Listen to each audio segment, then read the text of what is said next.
নমস্কার বন্ধুরা, মাধবী ফুড কিচেনে তোমাদের সবাইকে স্বাগত। আজকে বানাবো কুমড়োর ছক্কা। সেই জন্য 500 গ্রাম কুমড়ো নিয়েছি আর ডুমো ডুমো করে এরকম করে কেটে নিয়েছি, আর ডুমো ডুমো করে আলু নিয়েছি। কড়াইতে সর্ষের তেল দিয়ে দিলাম, তেল গরম হয়ে গেছে। এখন আমি মিষ্টি কুমড়োগুলো দিয়ে দিব, আলু দিয়ে দিব, সাথে ভেজে নিব।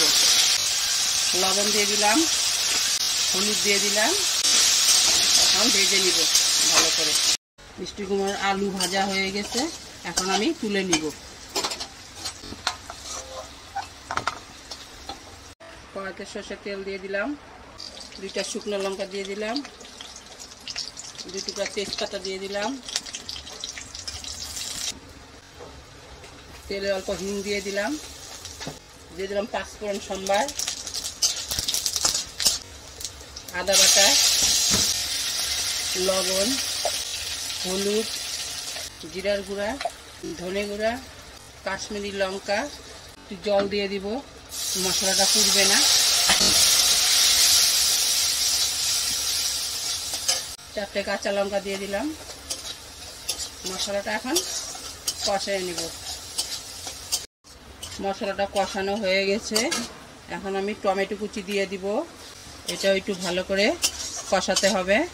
মশলাটা কষানো হয়ে গেছে আর টমেটোটা সিদ্ধ হয়ে গেছে। এই যে এখন আমি ছোলা দিয়ে দিব, বাদাম দিয়ে দিব আর নারকেল কুচি দিয়ে দিব। একটু ভালো করে একটু কষাবো। সব কিছু আমার এখানে ভালো করে কষানো হয়ে গেছে। এখন আমি মিষ্টি কুমড়ো আর আলু দিয়ে দিব, দিয়ে আরও 2 মিনিট কষাবো। একটু চিনি দিয়ে দিব, টেস্টটা একটু অন্যরকম হয়, ভালো হয় টেস্টটা। এরকম করে তোমরাও বাড়িতে কুমড়োর ছক্কা বানিয়ে খাবে। কেমন হয় কমেন্ট করে বলবে। মিষ্টি কুমড়োর আলু কষানো হয়ে গেছে, এখন আমি জল দিয়ে দিব।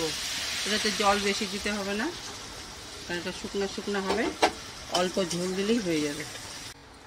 অল্প ঢেকে দিব। এখন কুমড়োর ছক্কাটা আমার হয়ে গেছে, এখন আমি গরম মশলা দিয়ে দিব নামানোর আগে।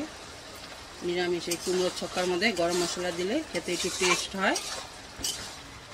এরকম নিরামিষের দিন কুমড়োর ছক্কা থাকলে ভাত, রুটি, লুচি সবটার সাথে দারুণ লাগে। তোমরাও বানিয়ে খাবে। কুমড়োর ছক্কাটা হয়ে গেছে, এখন আমি নামানোর আগে কস্তুরি মেথি দিয়ে দিব।